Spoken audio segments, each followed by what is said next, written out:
રહ્યા છો CB24 news. 27 વર્ષ પછી વાપસી કરનાર ભાજપે આજે દિલ્હીમાં સરકારનું પહેલું બજેટ રજૂ કર્યું। બજેટનું ભાષણ વાંચતી વખતે મુખ્યમંત્રી રેખા ગુપ્તાએ કહ્યું કે પહેલીવાર દિલ્હીનું બજેટ ₹1 લાખ કરોડનું છે। રેખા ગુપ્તાએ બજેટ રજૂ કરતી વખતે કહ્યું, कुछ देर खामोशी है, फिर शोर भी आएगा। कभी तुम्हारा दौर आया था, अब हमारा दौर आएगा। यकीन हो तो कोई भी रास्ता निकलता है, हवा की ओट लेकर भी दिया जलता है। 27 વર્ષ પછી સત્તામાં વાપસી કરનાર ભાજપે મંગળવારે દિલ્હી સરકારનું પહેલું બજેટ રજૂ કર્યું। બજેટ ભાષણ વાંચતી વખતે મુખ્યમંત્રી રેખા ગુપ્તાએ કહ્યું કે પહેલીવાર દિલ્હીનું બજેટ ₹1 લાખ કરોડ રૂપિયાનું છે। મુખ્યમંત્રી રેખા ગુપ્તાએ મહિલા સમૃદ્ધિ યોજના માટે 5100 કરોડ રૂપિયાની જોગવાઈ કરી છે। આ દ્વારા દિલ્હીની મહિલાઓને દર મહિને 2500 રૂપિયા આપવામાં આવશે। ભાજપે ચૂંટણી પહેલા આ વચન આપ્યું હતું। સીએમ રેખાએ કહ્યું કે હું તમારા દ્વારા દિલ્હીના લોકોને કહેવા માંગુ છું કે આજ સુધી સરકારોના શાસનમાં 2023માં 78,800 કરોડ રૂપિયાનું બજેટ હતું। 2024-25નું બજેટ ઘટાડીને ફક્ત 76,000 કરોડ રૂપિયા કરવામાં આવ્યું હતું। દિલ્હીમાં આ સૌથી ખરાબ સ્થિતિ હતી। આ વખતે દિલ્હીનું બજેટ 1 લાખ કરોડ રૂપિયાનું છે અને આ ઐતિહાસિક છે। સીએમ રેખા ગુપ્તાએ કહ્યું કે દિલ્હીમાં ગટર અને પાણી ચિંતાનો વિષય છે। યમુના ગંદી છે। સ્વચ્છતા, સ્વચ્છ પાણી અને સ્વચ્છ યમુના દિલ્હીની નવી ઓળખ બનશે। દિલ્હીના દરેક નાગરિકને સ્વચ્છ પાણી અને સ્વચ્છતા પૂરી પાડવી એ પ્રાથમિકતા છે। આ માટે 9,000 કરોડ રૂપિયાનું બજેટ છે। આ અગાઉની સરકારો કરતા 3 ગણું વધારે છે। 3 કરોડની વસ્તીને સ્વચ્છ પાણી પૂરું પાડવું પડશે। ભારે ગરમીમાં ટેન્કર કૌભાંડ દેખાય છે। ટેન્કરો હવે જીપીએસ સિસ્ટમ સાથે જોડાયેલા હશે। પહેલી વાર દિલ્હીમાં ગ્લોબલ ઇન્વેસ્ટમેન્ટ સમિટનું આયોજન કરવામાં આવશે। હું દર 2 વર્ષે આ કરવાનો પ્રયાસ કરીશ। યોજનાઓ ફાઇલોમાં અટવાયેલી રહેશે। बड़े गर्व के साथ मैं आज इस सदन के समक्ष बताना चाहती हूं कि इस बार का दिल्ली सरकार का बजट ऐतिहासिक है। 1 लाख करोड़ रुपए का प्रस्तावित किया गया है।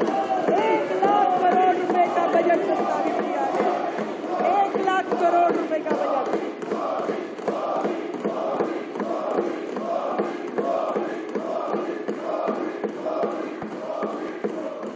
क्योंकि ना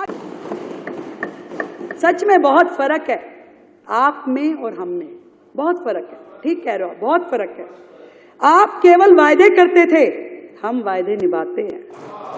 आप केवल वायदे करते थे, हम वायदे निभाते हैं। आप पीएम को, एलजी को, दूसरे राज्यों की सरकारों को गाली देते थे, हम मिलके काम करने के इरादे।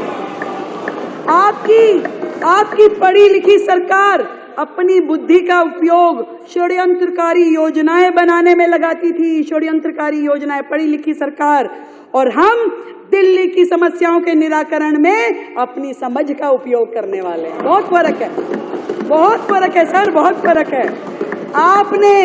आपने अपने लिए शीश महल बनवाया, हम गरीबों के घर बनवाएंगे।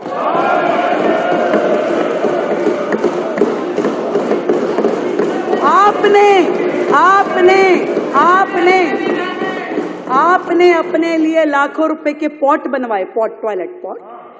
हम झुग्गी वालों के लिए शौचालय बनवाएंगे। हम झुग्गी वालों के लिए शौचालय बनवाएंगे, स्नान घर बनवाएंगे। बहुत फर्क है आप में और हम में। आपने दिल्ली से इकट्ठा किया हुआ राजस्व, टैक्स का पैसा पूरे देश की एडवर्टाइजमेंट करने में खर्च किया। दूसरे राज्यों में जाके चुनाव लड़ने के लिए खर्च किया।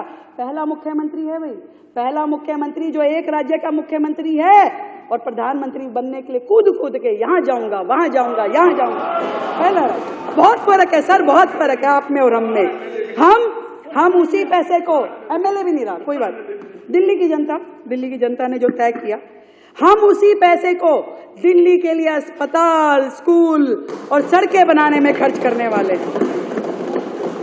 आपने अधिकारियों के साथ हमेशा दुर्व्यवहार किया, सारी दुनिया जानती है, सबको पता है। परंतु हम अधिकारियों के साथ सामंजस्य स्थापित करके काम करने में विश्वास रखते हैं।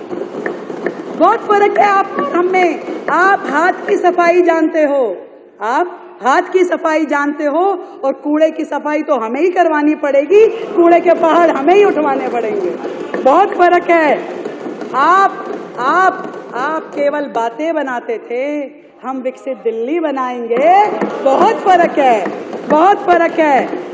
और ये भी बता दूं आपको कि कुछ देर की खामोशी है, कि कुछ देर की खामोशी है, फिर शोर भी आएगा।